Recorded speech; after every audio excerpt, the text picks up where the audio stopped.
Welcome to Simplified UPSC by PPP, where we listen, learn, and grow together.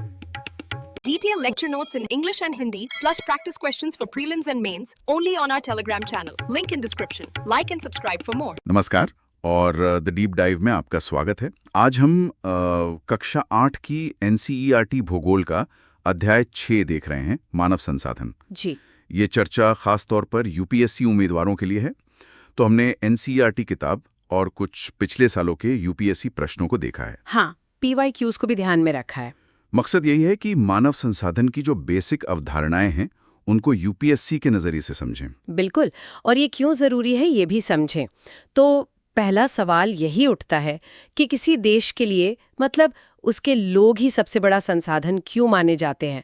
हम अक्सर प्राकृतिक संसाधनों की बात करते हैं, कोयला, पानी, खनिज। हाँ, लेकिन बात यह है कि ये सब चीजें अपने आप में संसाधन नहीं बनती। प्रकृति की कोई भी देन तभी उपयोगी है जब इंसान उसे अपनी जरूरत के हिसाब से, अपनी काबिलियत से इस्तेमाल लायक बनाए। अच्छा, जैसे कोयला, वो तो बस एक चट्टान का टुकड़ा था। बिल्कुल, जब तक इंसान ने ये नहीं सीखा कि उससे आग कैसे जलाएं, ऊर्जा कैसे पैदा करें, तब तक वो संसाधन नहीं था। तो असल में तो मानव ही है जो अपनी बुद्धि और कौशल से चीजों को संसाधन बनाता है। समझ गया। और यूपीएससी के लिए क्यों इतना अहम है? देखिए, ये सीधे सीधे सिलेबस से जुड़ता है। जीएस पेपर 1 में भारतीय समाज, जनसंख्या के मुद्दे, और जीएस पेपर 2 में सामाजिक न्याय, मानव विकास, इन सब की नींव यही है। मतलब सिर्फ लोगों की गिनती कर लेना काफी नहीं है? नहीं, बिल्कुल नहीं। उनकी गुणवत्ता क्या है, उनका कौशल, उनकी शिक्षा, उनका स्वास्थ्य, यही चीजें तय करती है कि देश कितना आगे बढ़ेगा। नीतियां बनाते वक्त भी ये समझना पड़ता है कि हमारी आबादी कैसी है, उसकी जरूरतें क्या है, क्षमताएं क्या हैं। सही बात है। तो मानव ही वो अंतिम संसाधन है। लेकिन ये संसाधन मतलब लोग पूरी पृथ्वी पर एक जैसे तो फैले नहीं है। हाँ, अध्याय में बताया गया है कि दुनिया की 90% से ज्यादा आबादी पृथ्वी के सिर्फ सोचे 30% भूमि भाग पर रहती है। सिर्फ 30%? बाप रे, ये तो बहुत ही मतलब असमान वितरण हुआ। कहीं बहुत भीड़, कहीं बिल्कुल खाली। बिल्कुल, और इसी असमानता को मापने के लिए एक टर्म है, जनसंख्या घनत्व या पॉपुलेशन डेंसिटी। जनसंख्या घनत्व, इसका क्या मतलब है? NCERT के हिसाब से इसका मतलब है पृथ्वी की सतह पर प्रति इकाई क्षेत्र, मान लीजिए 1 वर्ग किलोमीटर में रहने वाले लोगों की संख्या। अच्छा, 1 स्क्वायर किलोमीटर में कितने लोग? हाँ, दुनिया का औसत देखें तो करीब 51 व्यक्ति प्रति वर्ग किलोमीटर है। लेकिन ये औसत पूरी कहानी नहीं कहता। क्यों? क्योंकि कुछ इलाके हैं जैसे दक्षिण मध्य एशिया, पूर्वी एशिया, दक्षिण पूर्व एशिया, ये बहुत घनी आबादी वाले हैं। और दूसरी तरफ ऊंचे पहाड़ हैं, रेगिस्तान हैं, बर्फीले इलाके हैं जो लगभग खाली पड़े हैं। हाँ, ये तो है। तो घनत्व से हमें पता चलता है कि किसी इलाके के संसाधनों पर, वहां की सुविधाओं पर कितना दबाव है। तो फिर सवाल ये है कि ये घनत्व और वितरण में इतना फर्क क्यों है? अध्याय में कुछ भौगोलिक कारकों की बात की गई है, स्थलाकृति, जलवायु, मिट्टी, पानी, खनिज। जी, ये बुनियादी कारक है। सीधी सी बात है, लोग पहाड़ों या पठारों की बजाय मैदानों में रहना ज्यादा पसंद करते हैं। हाँ, क्योंकि वहाँ खेती करना आसान है, घर बनाना आसान है, सड़कें बनाना आसान है। बिल्कुल, जैसे अपने देश में गंगा का मैदान देखिए, दुनिया के सबसे घनी आबादी वाले इलाकों में से है। और वहीं हिमालय के ऊंचे दुर्गम इलाके, वहां आबादी बहुत कम है। और जलवायु का भी असर होता होगा, बहुत ज्यादा गर्मी या बहुत ज्यादा ठंड। हाँ बिल्कुल, समशीतोष्ण जलवायु, जहां ना बहुत गर्मी हो न बहुत सर्दी, वो लोगों को ज्यादा पसंद आती है।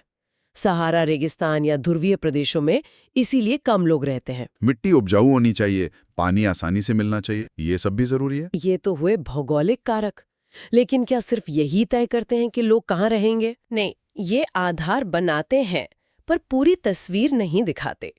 इसके ऊपर आते हैं सामाजिक, सांस्कृतिक और आर्थिक कारक। अच्छा, वो कैसे? देखिए, सामाजिक कारक मतलब जहाँ रहने की अच्छी जगह हो, बच्चों के लिए अच्छे स्कूल हो, अस्पताल हो, ऐसी जगहों पर लोग रहना चाहेंगे, जैसे पुणे शहर। हाँ, वहाँ सुविधाएं अच्छी हैं। और सांस्कृतिक? कुछ जगहों का धार्मिक या सांस्कृतिक महत्व होता है, जैसे वाराणसी या जेरूसलम।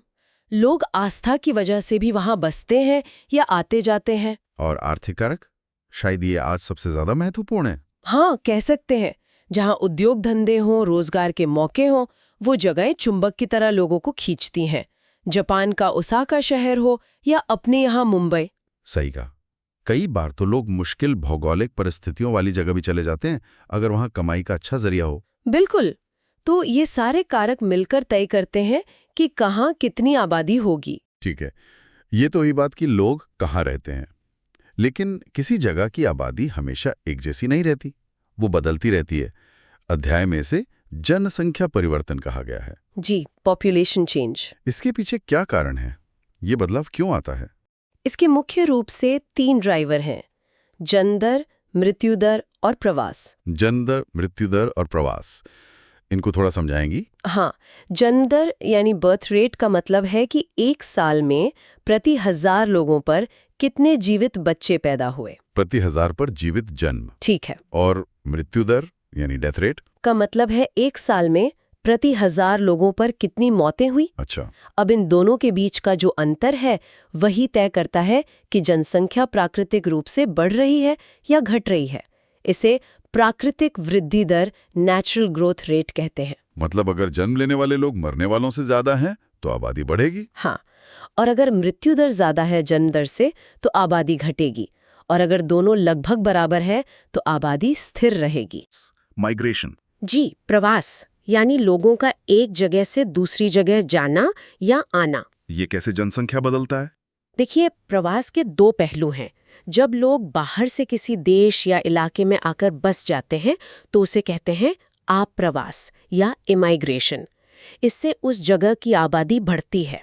अच्छा, जैसे लोग अमेरिका या ऑस्ट्रेलिया जाते हैं। बिल्कुल, इन देशों की आबादी आप्रवास से काफी बढ़ी है। और दूसरा पहलू है उत्प्रवास या एमिग्रेशन, जब लोग अपने देश या इलाके को छोड़कर कहीं और चले जाते हैं। इससे आबादी कम होती होगी। हाँ, जैसे युद्ध या अस्थिरता की वजह से सूडान जैसे देशों से बहुत उत्प्रवास हुआ।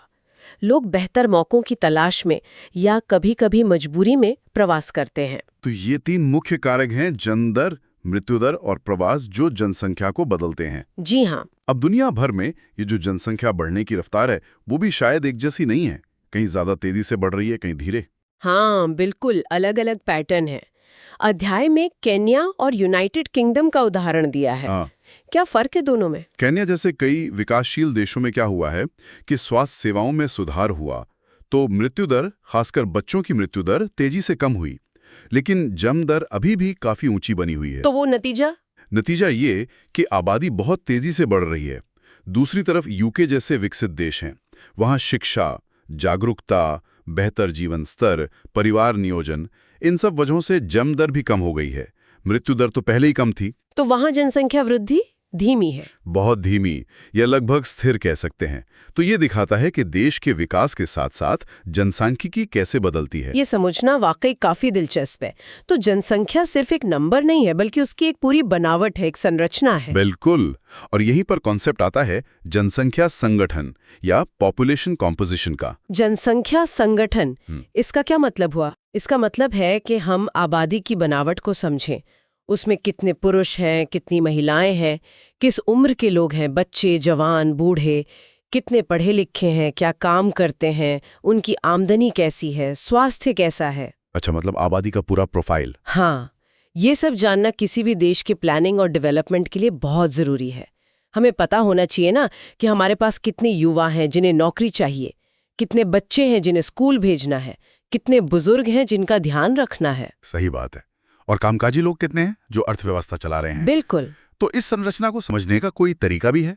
अध्याय में जनसंख्या पिरामिड की बात है। हाँ, जनसंख्या पिरामिड, जिसे आयु लिंग पिरामिड, एज सेक्स पिरामिड भी कहते हैं, ये एक तरह का ग्राफ होता है। ग्राफ क्या दिखाता है ये दिखाता है कि कुल आबादी में अलग अलग आयु वर्ग के कितने लोग हैं और हर आयु वर्ग में कितने पुरुष और कितनी महिलाएं हैं। आमतौर पर इसमें बाईं तरफ पुरुषों का प्रतिशत होता है, दाईं तरफ महिलाओं का, और नीचे से ऊपर की ओर आयु वर्ग होते हैं, जैसे 0-4 साल, 5-9 साल और ऐसे ही ऊपर तक। अच्छा, तो इस पिरामिड के आकार से क्या पता चलता है? इसके आकार से उस देश की पूरी जनसांख्यिकीय कहानी पता चल जाती है। कहानी कैसे? जैसे केन्या का उदाहरण लें, जहां जन्म दर बहुत ज्यादा है, तो वहां का पिरामिड नीचे से, मतलब छोटे बच्चों वाले आयु वर्ग में, बहुत चौड़ा होगा, क्योंकि बच्चे बहुत पैदा हो रहे हैं। और ऊपर? ऊपर जाते जाते वो तेजी से संकरा होता जाएगा, क्योंकि मृत्यु दर भी ज्यादा है, खासकर पहले ज्यादा थी, तो कम ही लोग बुढ़ापे तक पहुंच पाते हैं। अच्छा, तो नीचे चौड़ा, ऊपर नुकीला। और जापान जैसे देश का, जहां जन्म दर कम है? वहां ठीक उल्टा होगा। पिरामिड नीचे से संकरा होगा, क्योंकि बच्चे कम पैदा हो रहे हैं, बीच में कामकाजी उम्र वाला हिस्सा शायद चौड़ा हो, और ऊपर बुजुर्गों वाला हिस्सा भी पहले से ज्यादा चौड़ा हो सकता है, क्योंकि लोग अब ज्यादा जी रहे हैं। तो जापान में बच्चे कम, बूढ़े ज्यादा हो रहे हैं? हाँ, ये रुझान है। ये दिखाता है कि भविष्य में उन्हें कामकाजी लोगों की कमी और बुजुर्गों की देखभाल जैसी चुनौतियों का सामना करना पड़ सकता है। और भारत का पिरामिड कैसा है? भारत का पिरामिड एक, कह सकते हैं, बीच की स्थिति दिखाता है। मृत्यु दर कम हुई है, खासकर बच्चों की, लेकिन जन्म दर अभी भी कई विकसित देशों से ज्यादा है। तो हमारा पिरामिड नीचे और युवा आयु वर्गों में काफी चौड़ा है। मतलब हमारे यहाँ युवा बहुत हैं? हाँ, एक बहुत बड़ी युवा आबादी है, और कामकाजी उम्र 15 से 64 साल की आबादी भी बहुत बड़ी है। और यहीं पर जनसांख्यिकीय लाभांश या डेमोग्राफिक डिविडेंड का कॉन्सेप्ट आता है। हाँ, डेमोग्राफिक डिविडेंड। इस पर तो यूपीएससी प्रीलिम्स 2013 में सवाल भी आया था, Q78। इसका मतलब क्या है ठीक-ठीक? इसका मतलब है कि जब किसी देश की आबादी में काम करने वाले लोगों, वर्किंग पॉपुलेशन, का अनुपात उन पर निर्भर लोगों, डिपेंडेंट्स यानी बच्चे और बूढ़े, के अनुपात से ज्यादा हो जाता है। मतलब कमाने वाले ज्यादा, खाने वाले कम। हाँ, एक तरह से कह सकते हैं। तो ये आर्थिक विकास के लिए एक सुनहरा मौका होता है, एक विंडो ऑफ अपॉर्चुनिटी, क्योंकि आपकी अर्थव्यवस्था को चलाने के लिए ज्यादा हाथ हैं। लेकिन क्या ये फायदा अपने आप मिल जाता है बस युवा आबादी होने से? नहीं, बिल्कुल नहीं। ये सिर्फ एक संभावना है, एक पोटेंशियल है। अगर इस बड़ी युवा आबादी को अच्छी शिक्षा ना मिले, उनका स्वास्थ्य ठीक ना हो, उन्हें रोजगार के लायक कौशल न सिखाया जाए, और फिर नौकरियां भी ना हो, तो यही लाभांश एक बड़ी चुनौती, एक बोझ बन सकता है। इसलिए skill development, quality education, health care, इन सब में निवेश करना बहुत जरूरी है, ताकि हम इस डेमोग्राफिक डिविडेंड का फायदा उठा सकें। समझ गया। तो ये पिरामिड हमें ये सब समझने में मदद करता है, भविष्य की योजना बनाने में भी? बिल्कुल। ये हमें बताता है कि हमारी जरूरतें क्या हैं और हमारे अवसर कहाँ हैं। ठीक है। तो हमने मानव संसाधन, उनके वितरण, घनत्व, कारक, जनसंख्या परिवर्तन पैटर्न और संगठन, पिरामिड, डिविडेंड, इन सब पर बात की। हाँ। अब एनसीईआरटी अध्याय के आखिर में कुछ अभ्यास प्रश्न हैं। हाँ। हम उन सवालों के जवाब देने के बजाय शायद उन अभ्यासों से जो मुख्य बातें निकलती हैं उन्हें एक बार दोहरा लेते हैं, एक सारांश जैसा। हाँ, ये अच्छा रहेगा। तो पहली बात जो अभ्यास पुख्ता करते हैं वो ये कि लोग संसाधन क्यों हैं? क्योंकि वो अपनी बुद्धि और जरूरत से चीजों को उपयोगी बनाते हैं। सही। दूसरी बात, दुनिया में जनसंख्या का असमान वितरण क्यों है? उसका जवाब है भौगोलिक कारक जैसे जमीन, जलवायु, पानी, और साथ ही सामाजिक, सांस्कृतिक और आर्थिक कारक जैसे सुविधाएं, रोजगार, धार्मिक महत्व, इन सब का मिला जुला असर होता है। तीसरा, दुनिया की आबादी इतनी तेजी से क्यों बढ़ी? मुख्य कारण स्वास्थ्य में सुधार से मृत्यु दर का कम होना, जबकि जन्म दर उतनी तेजी से कम नहीं हुई। और जनसंख्या परिवर्तन के मुख्य कारक कौन से हैं? 3, जन्म दर, मृत्यु दर और प्रवास। चौथा महत्वपूर्ण पहलू था जनसंख्या संगठन और पिरामिड। हाँ, संगठन हमें आबादी की बनावट बताता है, उम्र, लिंग, शिक्षा, काम वगैरह, और पिरामिड इसी बनावट को दिखाता है, जिससे हमें आश्रितों और कामकाजी लोगों का अनुपात पता चलता है। और ये हमें विकास के चरण और भविष्य की चुनौतियों और अवसरों का अंदाजा देता है, जैसे भारत का डेमोग्राफिक डिविडेंड। बिल्कुल। तो अभ्यास इन्हीं मुख्य कॉन्सेप्ट्स को मजबूत करते हैं। बहुत बढ़िया। तो अध्याय का सार समझ आ गया। अब अगर हम इस पूरी चर्चा को यूपीएससी परीक्षा के नजरिए से देखें तो क्या मुख्य टेकअवेज हैं? प्रीलिम्स के लिए क्या ध्यान में रखना है? प्रीलिम्स के लिए कुछ खास शब्द और उनकी परिभाषाएं एकदम साफ होनी चाहिए, जैसे जनसंख्या वितरण, जनसंख्या घनत्व, जन्म दर, मृत्यु दर, प्राकृतिक वृद्धि दर, प्रवास। और प्रवास में आप्रवास, इमिग्रेशन, और उत्प्रवास, इमिग्रेशन का फर्क। अच्छा। फिर जनसंख्या संगठन, जनसंख्या पिरामिड या आयु लिंग पिरामिड, आश्रित जनसंख्या, कौन कौन आता है इसमें? बच्चे और बुजुर्ग, उम्र क्या है? 15 और 65। और कार्यशील जनसंख्या 15-65 वर्ष। इन पर सीधे सवाल बन सकते हैं। ठीक है। और मेंस के लिए वहां तो शायद सिर्फ परिभाषाएं काफी नहीं होंगी। नहीं, मेंस के लिए इन बेसिक्स को बड़े मुद्दों से जोड़ना होगा, विश्लेषण करना होगा। जैसे भारत का जो डेमोग्राफिक डिविडेंड है उसका महत्व क्या है? हाँ, और उसे हासिल करने में चुनौतियां क्या हैं, क्या नीतियां चाहिए, जैसे 2013 वाले PYQ में भी संकेत था। और जनसंख्या की गुणवत्ता का क्या रिश्ता है? स्किल इंडिया जैसे कार्यक्रम मानव संसाधन को कैसे बेहतर बनाते हैं? और आजकल सतत विकास लक्ष्य SDGs बहुत चर्चा में है। हाँ, बहुत महत्वपूर्ण। SDGs को हासिल करने में खासकर गरीबी, भुखमरी, स्वास्थ्य, शिक्षा, लैंगिक समानता, आर्थिक विकास से जुड़े लक्ष्यों को पाने में मानव संसाधन का सही प्रबंधन कैसे मदद कर सकता है? इस तरह के विश्लेषणात्मक सवाल बन सकते हैं। तो मतलब नींव NCERT से बनानी है और फिर उसे व्यापक मुद्दों से जोड़कर समझना है। जी हाँ, यही अप्रोच होनी चाहिए। तो ये थी हमारी कक्षा 8 NCERT भूगोल के अध्याय 6 मानव संसाधन पर एक उम्मीद है गहरी चर्चा। इसे हमने UPSC के नजरिए से देखने की कोशिश की।